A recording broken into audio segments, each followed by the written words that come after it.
अस्सलाम वालेकुम। हमारा नेक्स्ट टॉपिक है pathways of cell signallings from outside to inside. Cell signalling में जो पाथवेज चलते हैं वो दो किस्म के पाथवेज चलते हैं, ठीक है।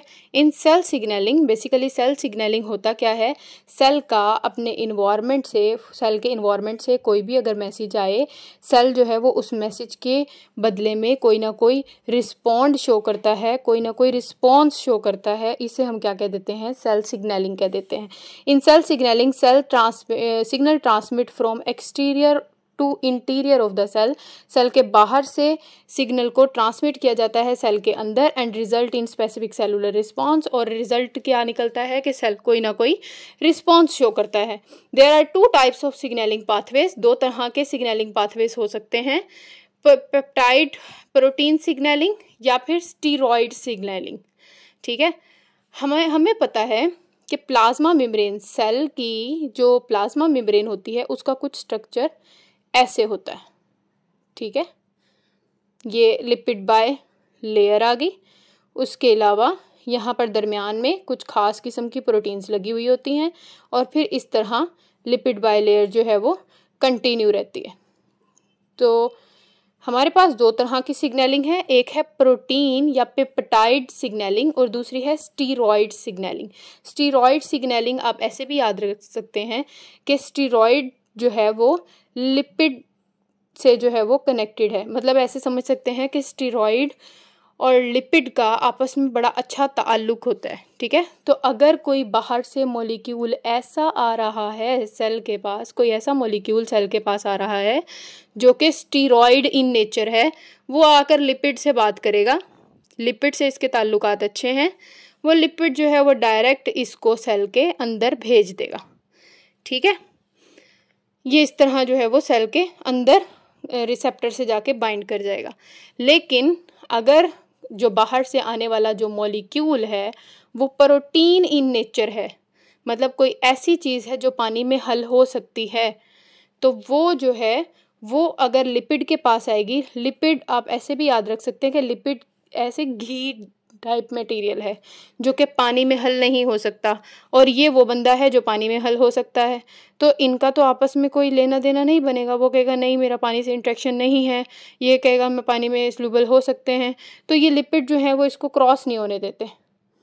तो ये वाटर सोल्यूबल वाला जो मॉलिक्यूल है ये फिर प्रोटीन के पास जाता है, फिर प्रोटीन जो है वो प्रोटीन के ज़रिए जो है वो सेल के अंदर दाखिल होता है। तो प्रोटीन रिसेप्ट करते हैं, यहाँ पे प्रोटीन रिसेप्टर प्रोटीन्स होती हैं जिनके ऊपर जाकर ये बाइंड कर जाते हैं, ठीक है।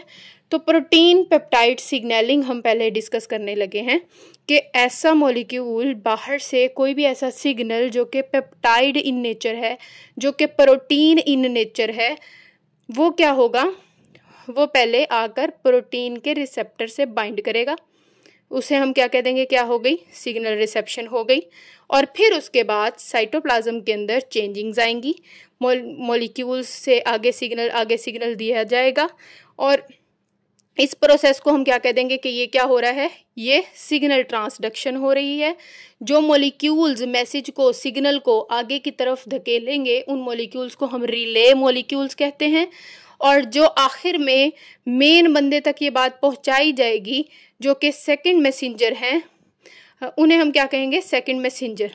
वो सेकंड मैसेंजर जो हैं वो न्यूक्लियस के अंदर जाएंगे, और न्यूक्लियस के अंदर जाने के बाद जिस जीन तक वो पैगाम पहुंचाना है उस जीन के साथ जाके बाइंड कर जाएंगे, और उस जीन को जो है, जीन के अंदर जो है वो सेल, जीन के थ्रू जो है वो सेल का रिस्पॉन्स शो करवा देंगे, ठीक है। इस तरह जीन एक्सप्रेशन हो जाएगा, थर्ड स्टेप भी कंप्लीट हो जाएगा।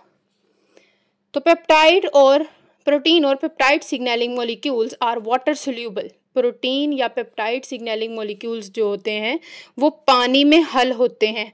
यहाँ पर हमारे पास प्रोटीन लगी हुई हैं, इर्द गिर्द हमारे पास लिपिड है, लिपिड पानी के अंदर हल नहीं होती। अगर ये पेप्टाइड वाला मॉलिक्यूल लिपिड के पास आएगा तो लिपिड कहेगा कि आपका हमारा कोई लेना देना नहीं है, हम वाटर में सोल्यूबल नहीं हो सकते, आप वाटर में सोल्यूबल हो सकते हैं, तो आप किसी और जरिए जो है वो सेल के अंदर जाएं। तो पेप्टाइड जो है वो फिर प्रोटीन रिसेप्टर के पास जाएगा और फिर वहाँ पर जाकर अटैच होगा, ठीक है। So they can not pass through plasma membrane, क्योंकि ये पानी में हल होते हैं, इस वजह से प्रोटीन सिग्नल जो है वो ऐसे ही सेल के अंदर पास नहीं कर सकते। When this molecule approaches cell surfaces, इस तरह के मॉलिक्यूल्स जब सेल की सरफेस पे आकर के करीब आते हैं, दे bind with specific receptor on plasma membrane, तो ये प्लाज्मा मेम्ब्रेन के ऊपर स्पेसिफिक रिसेप्टर के साथ बाइंड हो जाते हैं। This cause conformational changings in receptor protein and activates it. इस तरह जो है वो ये जो रिसेप्टर प्रोटीन लगी हुई है इसके अंदर थोड़ी सी चेंजिंग आ जाती है अंदर की तरफ, जिसकी वजह से अंदर वालों को पता लग जाता है कि कोई ना कोई मैसेज वगैरह आ गया है। Activated receptor triggered series of reactions in the cell, और सेल के अंदर बहुत सारे रिएक्शंस होने लग जाते हैं।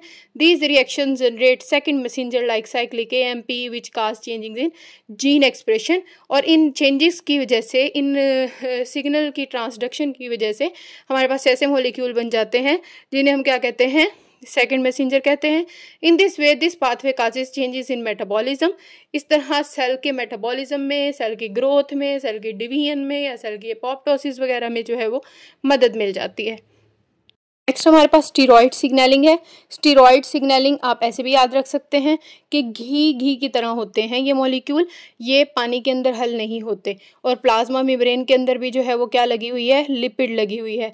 स्टीरॉयड और लिपिड दोनों पानी के अंदर हल नहीं होते, तो स्टीरॉयड आते ही डायरेक्ट लिपिड के पास हैं, और फिर इनके थ्रू यहाँ पर ये जिस तरह प्लाज्मा मेम्ब्रेन है, ये मैं बड़ी करके अगर आपको दिखाऊँ तो ये कुछ ऐसे दिखेगी, लिपिड बाइलेयर। तो ये स्टीरॉयड के मॉलिक्यूल्स जो हैं वो जब प्लाज्मा मेम्ब्रेन के पास आते हैं तो ये ऐसे ही इसमें से अंदर की तरफ डिफ्यूज़ हो जाते हैं। ठीक है, तो ये स्टीरॉयड हार्मोन है, यहाँ से ये जो है मॉलिक्यूल डायरेक्ट प्लाज्मा मेम्ब्रेन के थ्रू अंदर की तरफ डिफ्यूज़ हो गया है, और फिर डिफ्यूज़ होने के बाद ऐसे मॉलिक्यूल्स जो प्लाज्मा मेम्ब्रेन से ऐसे ही अंदर की तरफ चले जाते हैं, उनके रिसेप्टर सेल के अंदर पड़े हुए होते हैं। सेल के अंदर वाले एरिया में रिसेप्टर पड़ा हुआ होगा, ये रिसेप्टर के जो है वो इस मॉलिक्यूल के साथ बाइंड कर जाएगा, जिसे हम क्या कह देंगे कि ये क्या बन गया है, रिसेप्टर हार्मोन कम्प्लेक्स। और फिर ये जो मॉलिक्यूल कम्प्लेक्स बन गया है ये जाकर उस जगह तक जाएगा जहाँ पर इसने जो है वो अपना काम करवाना है, अपनी बात पहुँचानी है। तो इस तरह न्यूक्लियस के अंदर चला जाएगा, और न्यूक्लियस के अंदर जो भी जीन्स, जिस भी जीन को उसने ऑन या ऑफ करना होगा, वहाँ पर जाकर जो है वो अपना काम करेगा। सिग्नल रिसेप्शन हो गई, फिर उसके बाद सिग्नल ट्रांसडक्शन हो गई, और फिर जीन जो है वो अपना एक्सप्रेशन शो कर देंगे। Steroid molecules are lipophilic. Steroid के मॉलिक्यूल्स जो होते हैं उनका लिपिड से लेना देना बहुत ज़्यादा है, लिपोफिलिक है, ये लिपिड से बहुत ज़्यादा मोहब्बत करते हैं। So they can diffuse through plasma membrane of the target cell. तो इस वजह से ये टारगेट सेल की प्लाज्मा मेम्ब्रेन से डायरेक्ट ऐसे क्रॉस होकर अंदर की तरफ आ जाते हैं। These molecules bind to specific intracellular receptor located in cytoplasm और न्यूक्लियस। साइटोप्लाज्म या फिर न्यूक्लियस के अंदर जहाँ पर भी इनका रिसेप्टर पड़ा हुआ होता है, ये फिर उसके साथ क्या कर जाते हैं, बाइंड कर जाते हैं। This binding form active receptor hormone complex, और इस तरह एक कम्प्लेक्स बन जाता है जिसे हम कहते हैं active receptor hormone complex. Then it moves into the nucleus if it was not already there. और फिर ये जो है वो कम्प्लेक्स अगर न्यूक्लियस के अंदर बना है तो न्यूक्लियस के अंदर ही रहता है, लेकिन अगर ये साइटोप्लाज्म में बना है तो फिर ये न्यूक्लियस के अंदर मूव कर जाता है। In nucleus, receptor hormone complex bind to specific DNA sequence in target genes। जो भी जीन्स टारगेट जीन्स हैं उसके साथ जाके जो है वो रिसेप्टर हार्मोन कम्प्लेक्स बाइंड कर जाता है। This binding regulate transcription of genes. इस तरह जो है वो उन जीन्स से जो है वो क्या कर लिया जाता है, ट्रांसक्रिप्शन कराई जाती है। And this lead to increase और decrease production of specific proteins. और जो भी प्रोटीन्स आपने बनवानी है या जिन प्रोटीन्स की जो है वो प्रोडक्शन कम करवानी है वो भी जो है वो यहाँ पर करवा ली जाती है। होप सो आपको समझ आ गया होगा। अगर ना समझ आ गया हो तो आप मुझसे कमेंट में पूछ सकते हैं। अल्लाह हाफिज़।